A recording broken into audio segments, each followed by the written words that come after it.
ദേശീയ തലത്തിലേക്ക് പോയാൽ ഒരു നിയമസഭാ തെരഞ്ഞെടുപ്പിലെ തോൽവി ആ പാർട്ടിക്കുണ്ടാക്കിയ രാഷ്ട്രീയമായ പൊല്ലാപ്പ് ഒട്ടും ചെറുതല്ല. ദില്ലിയിലെ ആം ആദ്മി പാർട്ടിയുടെ കാര്യമാണ് പറഞ്ഞത്. ദില്ലിയിലെ തോൽവിക്ക് പിന്നാലെ വലിയ പ്രതിസന്ധിയിലായിരിക്കുകയാണ് ആം ആദ്മി പാർട്ടി. പഞ്ചാബിലെ 30 MLA-മാർ രാജ്യഭീഷണിയുമായി രംഗത്തുണ്ട് എന്നുള്ളതാണ് പ്രധാനപ്പെട്ട കാര്യം. ഇപ്പോൾ അബ്ദുൾ റഷീദാണ് വിശദാംശങ്ങളുമായി നമ്മൾക്കൊപ്പം ദില്ലിയിൽ നിന്ന് ചേരുന്നത്. Abdul Rasheed, good morning. Good morning Sharath. രാവിലെ റഷീദ് വളരെ സജീവമായ ഒരു ദില്ലിയുടെ ഏതോ ഒരു ഭാഗത്ത് നിന്നാണ് നമ്മളോട് സംസാരിക്കാൻ പോകുന്നത്. റഷീദ് ഒന്ന് തിരിഞ്ഞു നോക്കൂ. രാവിലെ വളരെ സജീവമായിട്ടുണ്ട് നിങ്ങൾ നിൽക്കുന്ന സ്ഥലമാകെ. നോക്കൂ, ഇതെവിടെയാണ്?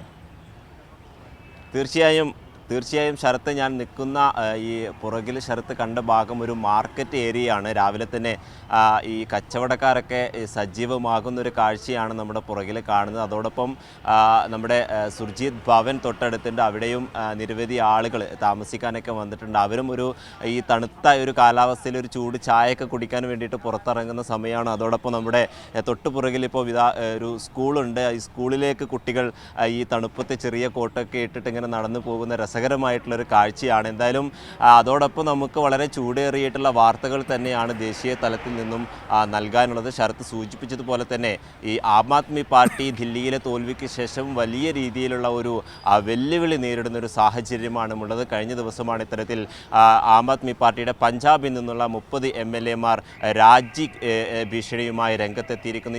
ഇവരുമായുള്ള സമവായ ചർച്ചകളൊക്കെ തന്നെയും ആരംഭിക്കുന്നതിനുള്ള നടപടികൾ ആം ആദ്മി പാർട്ടി സ്വീകരിച്ചിട്ടുണ്ട്. എന്തായാലും ഈ 30 MLA-മാരുമായി അടിയന്തര യോഗം അരവിന്ദ് കെജ്രിവാൾ വിളിച്ചു ചേർത്തിരുന്നു. ഇന്ന് ദില്ലിയിൽ വെച്ച് ആ യോഗം ചേരും. എന്തായാലും മുഖ്യമന്ത്രി ഭഗവത് മന്നുമായിട്ടുള്ള ഈ ചില സ്വരച്ചേർച്ചകളാണ് ഈ MLA-മാർ രാജിവെക്കുന്നതുമായി ബന്ധപ്പെട്ട വിവരങ്ങൾ വ്യക്തമാക്കിയിരിക്കുന്നത്. അതായത് പ്രധാനമായും ഈ 30 MLA-മാർ വ്യക്തമാക്കുന്ന 2 പ്രധാനപ്പെട്ട കാരണങ്ങളെന്ന് പറയുന്നത്, ഒന്ന്, ഈ ദില്ലിയിലേതുപോലെ തന്നെ അരവിന്ദ് കെജ്രിവാൾ നൽകിയിട്ടുള്ള വാഗ്ദാനങ്ങൾ പോലെ തന്നെ പഞ്ചാബിലും ഭഗവത് മൻ വലിയ രീതിയിലുള്ള വാഗ്ദാനങ്ങൾ നൽകി. ഈ വാഗ്ദാനങ്ങൾ ഒരു തരത്തിലും പാലിക്കാൻ ഭഗവത് മന്നിന് സാധിച്ചിട്ടില്ല.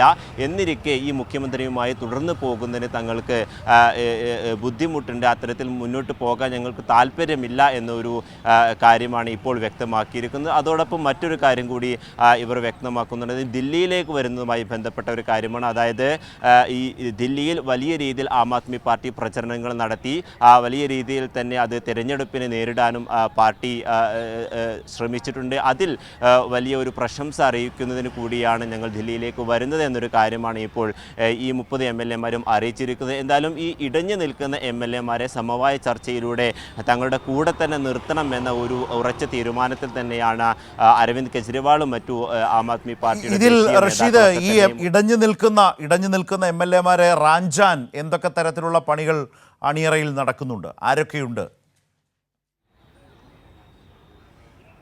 പ്രധാനമായും കോൺഗ്രസും BJP-യും തന്നെയാണ് ഇവരെ ഈ ഇടഞ്ഞു നിൽക്കുന്ന ഈ 30 MLA-മാരെ തങ്ങളുടെ പാളയത്തിലേക്ക് എത്തിക്കുന്നതിനാവശ്യമായിട്ടുള്ള നടപടികളും അതോടൊപ്പം ചർച്ചകളും ഈ അണിയറ പ്രവർത്തനങ്ങളായി തുടങ്ങിയിട്ടുള്ളത്. പ്രത്യേകിച്ചും കോൺഗ്രസ് കഴിഞ്ഞ ദിവസം തന്നെ ഇതുമായി ബന്ധപ്പെട്ട ഈ നയം വ്യക്തമാക്കിയതാണ്. 30 MLA-മാരെ തങ്ങളുടെ കൂടെ നിൽക്കാൻ താല്പര്യമുണ്ട് എന്ന കോൺഗ്രസ് നേതാക്കളൊക്കെ തന്നെയും കഴിഞ്ഞ ദിവസം അറിയിച്ചിരുന്നു. ഇത്തരത്തിൽ അവരുമായി ചർച്ചകൾ നടത്തിയിട്ടുണ്ട്. അവർ തങ്ങളോടൊപ്പം കൂടാൻ അല്ലെങ്കിൽ തങ്ങൾക്ക് പിന്നാലെ തങ്ങളോടൊപ്പം സഹകരിക്കാൻ തയ്യാറാണെങ്കിൽ പാർട്ടിക്കൊപ്പം നിർത്താൻ കഴിയുമെന്ന ഒരു ആലോചനയിലാണ്, ഒരു കണക്കുകൂട്ടലിലാണ് എന്തായാലും കോൺഗ്രസ് ഉള്ളത്. പ്രത്യേകിച്ചും നമുക്കറിയാം, കഴിഞ്ഞ നിയമസഭാ തിരഞ്ഞെടുപ്പിൽ 18 സീറ്റ് മാത്രമാണ് കോൺഗ്രസിന് ലഭിച്ചിട്ടുള്ളത്. 92 സീറ്റ് ആം ആദ്മി പാർട്ടിക്കുണ്ട്. അപ്പോൾ ഈ 30 MLA-മാരെയും ഒരേ സമയം തങ്ങൾക്കൊപ്പം നിർത്തിക്കഴിഞ്ഞാൽ 2027 നടക്കുന്ന നിയമസഭാ തെരഞ്ഞെടുപ്പിൽ ഒരു വലിയ മുന്നേറ്റം കൊണ്ടുവരാൻ തങ്ങൾക്ക് സാധിക്കുമെന്ന കണക്കുകൂട്ടലിലാണ് കോൺഗ്രസ് ഉള്ളത്. അതേപോലെ തന്നെയാണ് BJP-യും ഉള്ളത്. BJP-യും ഇത്തരത്തിൽ ഈ MLA-മാരുമായി ചർച്ച നടത്താനുള്ള ശ്രമങ്ങളൊക്കെ തന്നെയും നടത്തിയിട്ടുണ്ട്. എന്തായാലും ഇന്ന് നടക്കുന്ന ആം ആദ്മി പാർട്ടിയുടെ യോഗത്തിന് ശേഷമായിരിക്കും ഇത്തരത്തിലുള്ളൊരു ശ്രമം BJP നടത്തുക. ഈ പ്രതിസന്ധി മറികടന്ന് മുന്നോട്ട് പോകാൻ റഷീദ് ഇപ്പോൾ സൂചിപ്പിച്ചതുപോലെ ഈ പ്രതിസന്ധി മറികടക്കാൻ അരവിന്ദ് കെജ്രിവാൾ എന്ന നേതാവിന് കഴിയുമോ? ആ 30 MLA-മാരെ അദ്ദേഹത്തിൻ്റെ ലീഡർഷിപ്പിൽ വിശ്വാസമർപ്പിച്ച് നിലനിർത്തി കൂടെ കൊണ്ടുപോകാൻ കഴിയുമോ? അതോ അവർ കൂടുവിട്ട് പറക്കുമോ എന്നുള്ളതാണ്. അവരെ റാഞ്ചാൻ കോൺഗ്രസ് തയ്യാറായി നിൽക്കുന്നു എന്ന തരത്തിലാണ് റഷീദ് ഇപ്പോൾ സൂചിപ്പിച്ചതുപോലെയുള്ള വിവരങ്ങൾ. മാധ്യമവാർത്തകളും ആ തരത്തിലാണ് സൂചിപ്പിക്കുന്നത്. കോൺഗ്രസ് സംഘടനാപരമായി വല്ലാതെ ദുർബലമായി പോയ എന്നാൽ നല്ല സ്വാധീനമുണ്ടായിരുന്നൊരു സംസ്ഥാനം എന്ന നിലയ്ക്കാണ് പഞ്ചാബിനെ നമ്മൾ പലപ്പോഴും കഴിഞ്ഞ തെരഞ്ഞെടുപ്പിന് ശേഷവും അക്കാലത്തും അതിനുശേഷവും കണ്ടിട്ടുള്ളത്.